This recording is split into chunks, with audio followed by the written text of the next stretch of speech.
Hey guys, and welcome to a new news episode. So the last couple of episodes were all very long because we had a lot to talk about. This episode is going to be a bit shorter. We're going to start with a free bundle that is available, and it's available because as compensation for the inconvenience for iOS 14 users. Now, because it's hard to single out those players to give only those the box, they decided to just give the box to everybody. So you can go to your shop to claim this box right now. You can see there's 1 Revive, 5 Hyper Potions, and 10 Great Balls. So you know every little bit helps. Moving on to Pokeminers then. Also, this is because in the new... Now let's start with this one. A new free medium box was just pushed to the game. It's called Beluga Daily Bonus. Beluga is the codename for Let's Go for reference. It doesn't appear to be live yet. Also, this is because of the in the translation files, Beluga Daily Bonus is just bonus, so the name of the box will just appear as bonus.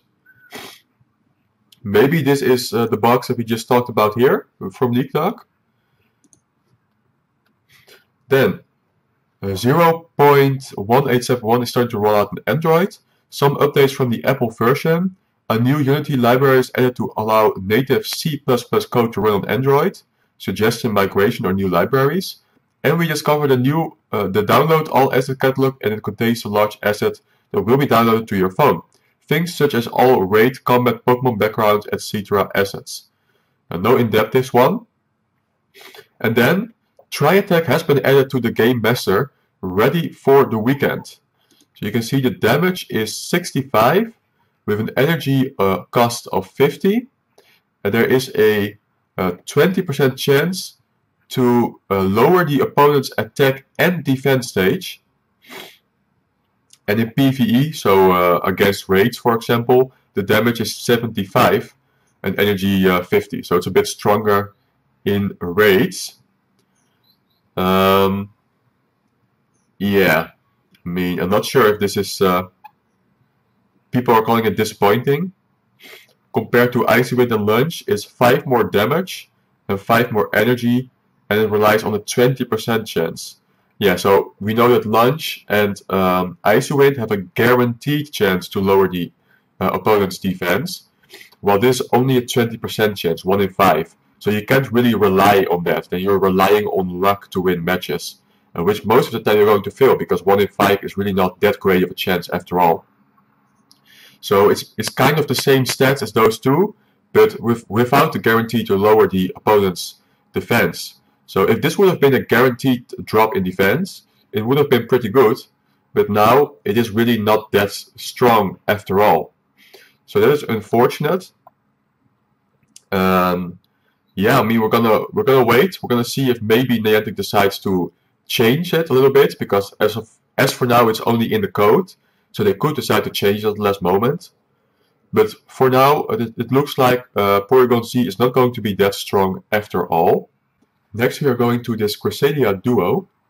Poliwag Pikachu is stating that he has done a Cresselia duo with someone with 104 seconds left, no weather boost. So as you probably know by now, Cresselia is one of the tougher Tier 4 raid bosses. You usually need a larger group of people to defeat this one. I know, for example, I use PokeRaid. You know, in this app, one person can invite 5 random other persons. And usually for other raid bosses, it's not that difficult and you are pretty much certain to defeat the raid boss. But with Cresselia, you're not that certain. You definitely need all 6 people, and you don't want to see too many level 25 players in the room, because then you will probably not make it. Having said that, these people were able to duo the Cresselia with 104 seconds left. How did they do it? They used Mega Beedrill. Only Mega Beedrill. So they used a trick which we talked about yesterday.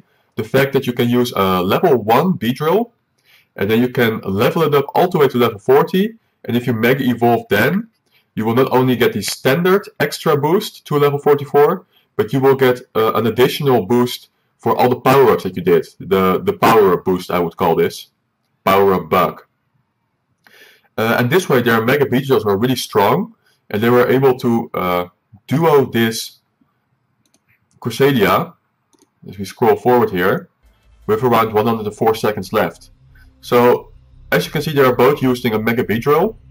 And what they have done is whenever the Mega Beedrill faints, they will rejoin the lobby with Mega Beedrill. They will not continue fighting with their other Pokemon. They will just rejoin the raid with their Mega Beedrill. I've seen them dodge a couple of charge moves as well, trying to keep the Mega Beedrill alive for a longer period of time. And that way it made it a very simple duo. So if it's possible to duo Cresselia without the power-up bug, I don't know. But clearly you can see how overpowered the Beedrill has become with that bug at the moment. The second Team Go rocket balloon in same 6-hour block. So this is an interesting Reddit post and something that I noticed myself as well. So this morning I put on the phone at, I don't know, like 8:30 a.m. and I was able to get a rocket. So we know that the time blocks are from 12 midnight to 6 a.m., 6 a.m. till 12 p.m., 12 p.m. Till 6 p.m. and then 6 p.m. till midnight again. So I should have been within the 6 a.m. till 12 a.m. got that rocket stop. But then at 9 a.m. I got another one. So that wasn't supposed to happen. But it seems that this is happening all over the world.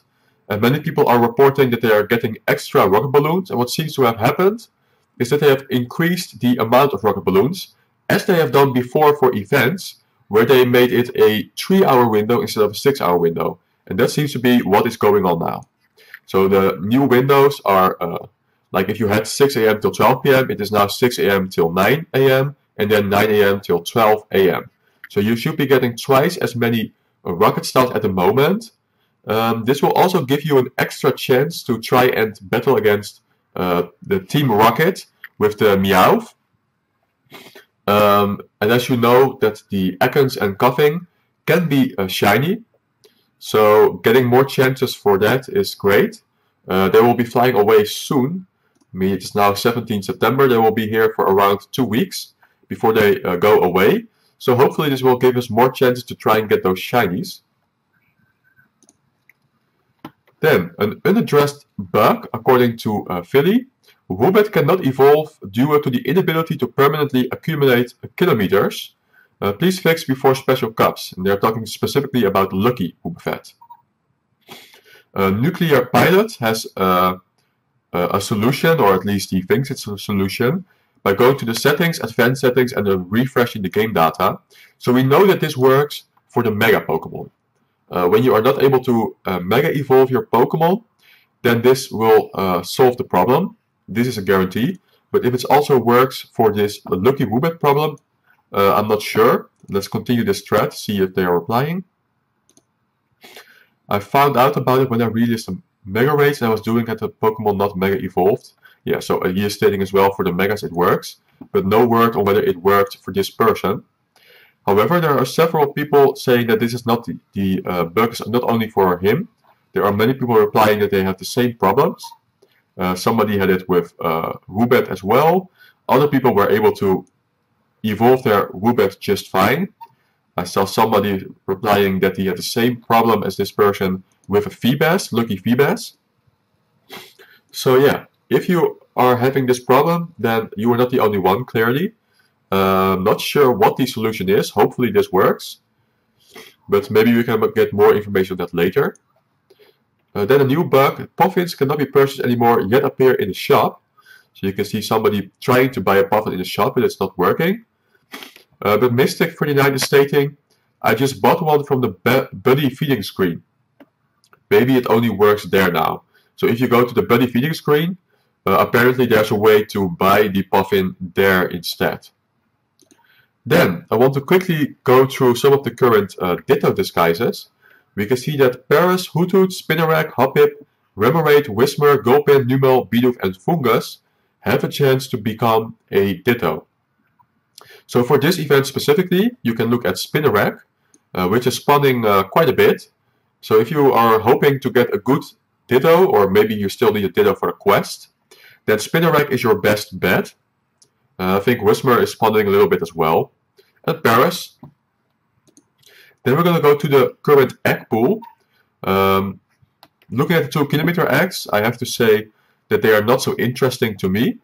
You are getting a couple of starters, and some potential shinies like Luvdisc, Patrat, and Drebble, for example. Then looking at the 5km eggs, yeah, we have a couple of shiny possibilities again. We can see some of the Burmese, you can see Skarmory, which has that boosted permanent boost chance. And we can see the percentages as well, by the way. So we can see that Skarmory is actually a really rare Pokemon to get from a 5km egg. While Minccino, Cubone, Ponyta, Carablast, Eevee, and Grimer are the most common hatches. Looking at the 10km eggs, we can see that Feebas is definitely the most common. Absol is the second in place, but it's already half the chance of Feebas. Then Shinx has a good chance with Klink as well. And if you go down, we can see that Axew has the lowest chance of hatching from an egg, with only 4 Axew being hatched out of 340 eggs from the Silk Road. The last thing I want to show is that you can click on Include Region Restricted. So for example, I feel that a lot of Sawk are coming out of eggs in my region. And if I want to know how many Sawks are coming from 10km eggs, you can see it's a 5.3% chance. And Troll in other regions has a 3.3% chance. So if you would put both regions together, it would be 8.6 in total, if that makes sense. Going to the gifts then, we can see that Alolan Geodude, Galarian Meowth, and Galarian Stunfisk, Alolan Sentru, Galarian Farfetch'd, Alolan Meowth, Alolan Diglett, Alolan Grimer, they all have a pretty good chance to hatch from the eggs. Alolan Vulpix is slightly lower already, Galarian Sixagoon, and Galarian Darumaka has a really low chance of hatching from 7km eggs at the moment. We can see only 2 being hatched out of 550 attempts by the Silph Road here. So Galarian Darumaka is definitely a rare Pokemon at the moment. Alright, that's everything I want to share today. We're gonna wait for more information to come out, and whenever it does, I'm going to make a new episode, and I will see you then.